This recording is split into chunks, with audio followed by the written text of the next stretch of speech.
Well, I'm so sorry to have to bring you this news today, but at this point, we need to stop asking whether the MAGA base will ever turn on Donald Trump and just start accepting the fact that they won't ever.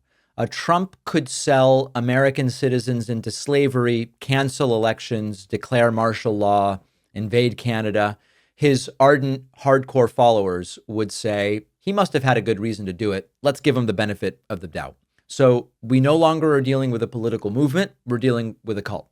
Trump is functionally infallible now. And we've spoken to cult experts from the fields of psychology and sociology to understand how cults work and how the cult leaders work. And Trump is now a golden god. It is sort of like a Kim Jong-un with a red baseball hat and a suit that's too big and Facebook groups instead of statues and military parades.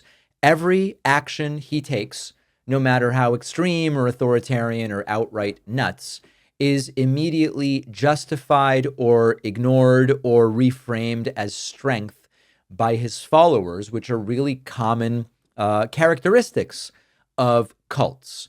Run through some of the examples. He's been selling innocent migrants into literal work camps in El Salvador.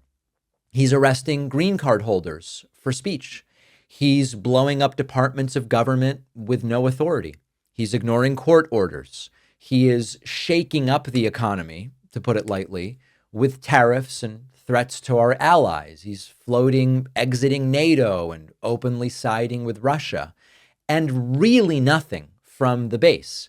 Now, I know that you're probably hearing me say this and thinking, aren't some Republicans turning on him? Because, David, you've been showing us the videos of the town halls where Republicans seem really angry. Didn't we see fireworks there? Yes, we've seen the grumbling.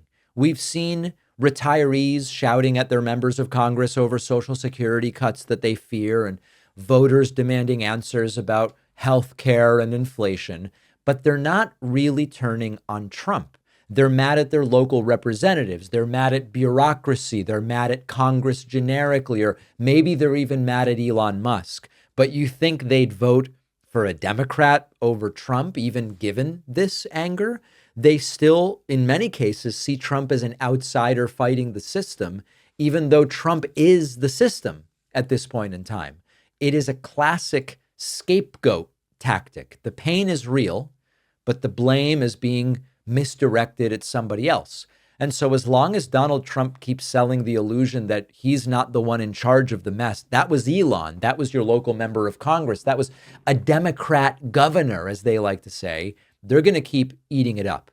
And if and until they draw a straight line from Trump's policies to their suffering, to their wallet, to their house, none of this counts as breaking from the cult. If tomorrow Trump started deporting American citizens with no trial, there are cultists who would shrug and say they probably had it coming until they are the ones deported, at which point they would say, I never thought that they meant me, which we've seen a number of examples of. If Trump started arresting judges or said no midterms, it's just things are too crazy, we're going to skip the midterms, or use the military to round up political opponents, would the hardcore base turn on him? I don't think so, because they're in a psychological prison called authoritarian loyalty. You can't shame them with hypocrisy and double standards. We've seen that. You can't appeal to values they abandoned years ago because the values have been abandoned. You can't even reason with them because reason requires a line that can be crossed. And this is a cult that erased that line a very long time ago. And yet this is like the one thread of hope. Not everybody who voted for Trump is in the cult. And I know that a lot of you are probably hearing this and saying, well, then it's over. Like, I mean, that's it. Not everybody who voted for Trump is a Trump cultist. There are standard issue, anti-government conservatives, disengaged. Maybe some are vaguely racist, but I don't know. You know, they voted for the guy who said he'd fix the economy, and maybe now they're going to get crushed by it. And what Trump is doing, gutting many of our programs, which could lead to cuts in benefits, threatening Medicare, talking about fraud in Social Security, all this stuff, stomping on the First Amendment, saying we're going to look at social media histories of people here legally. I don't think this stuff will sit well forever with everybody. The retiring crowd is going to probably say, we don't like this. Those are some of the folks we're seeing at the Republican town halls. They want their checks. They may not care about authoritarianism, but they do care about their money. And maybe this is where some of the backlash could start. The hardcore base may never wake up. But if their bank accounts start getting drained and their benefits start getting slashed, there is a group that might. None of this means Trump is unstoppable. That's the main takeaway. The cult is very loud. They're very angry. They're very loyal. They'll never turn on him. But it's not everyone. I would argue it's not even most people, because the majority of Americans are not in the MAGA base. The real danger here is when people start thinking it's all inevitable. Nobody can break the spell. It's not worth showing up. We shouldn't even try. That's really dangerous. That's what they want. But we know that with enough turnout and enough pressure and enough focus on the real material consequences of the policy, risks of losing health care or retirement benefits or stability, we can outnumber them at the ballot box. That's the upside. We've done it before. But it is clear that to the cult, this is a demigod, and they will never abandon him. After researching, writing, refining, The Echo Machine, my book, is finally out. This is not just a book about how American politics got so broken. It's also about what's happening right now and what we can still do to stop things from getting worse. Trump's been back in power.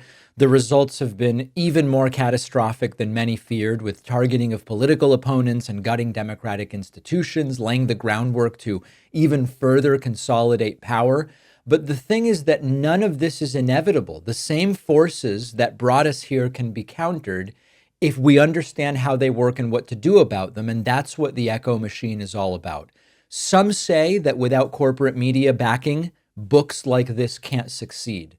I think we can prove them wrong. You can get The Echo Machine right now at davidpakman.com/echo on Amazon, Barnes & Noble, Audible, Kindle, or by calling any local bookstore and asking them to order it. This book is more important than ever. If you care about what happens next, and I do, check out The Echo Machine today at davidpakman.com/echo.